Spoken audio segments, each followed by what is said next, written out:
Trump Justice Department officials doing exactly what President Trump said he would do, firing officials who worked on criminal investigations related to Trump, and also launching an investigation into the prosecutions of January 6th. Now, let's start with that first news, and that is this move to fire, we're told, over a dozen officials who worked on criminal investigations related to President Trump. The acting attorney general sent out a memo earlier notifying them that they are being removed from their positions, saying, quote, "You played a significant role in prosecuting President Trump. The proper functioning of the government critically depends on the trust superior officials placed in their subordinates. Given your significant role in prosecuting the president, I do not believe that the leadership of the department can trust you to assist in implementing the president's agenda faithfully." So that has happened just in the past 20 minutes.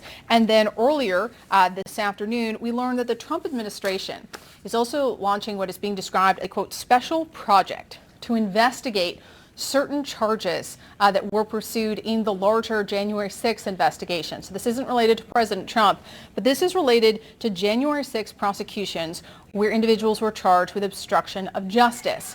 Now, the interim U.S. Attorney, Ed Martin, sent out a memo today saying that he wants to review cases where this charge was used. A senior administration official notes the fact that the Supreme Court reviewed this charge being used in the context of January 6th, that it could not be used in this context. So now all of these cases are being reviewed. The senior administration official called this a huge waste of resources and said this is going to be a fact-finding mission. But of course, there are enormous concerns about the Trump Justice Department going after prosecutors. Of course, this was the largest criminal investigation and prosecution in the Justice Department's history. It is exactly what President Trump said he would do when he was on the campaign trail.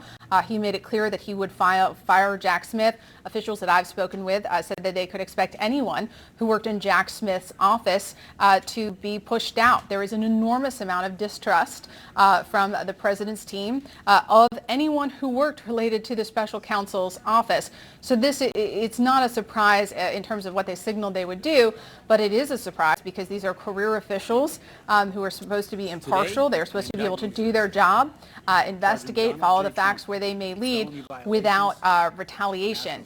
Now, when it comes to reviewing specifically January 6th cases where they charge obstruction of justice, that is a little bit of a surprise, but this opens the door to a larger review of how the January 6th cases were handled. Jake, as you know, the president has come under criticism for offering pardons that were much more broad than he had said he would. He said that he wouldn't likely pardon folks who had committed violent acts on January 6th,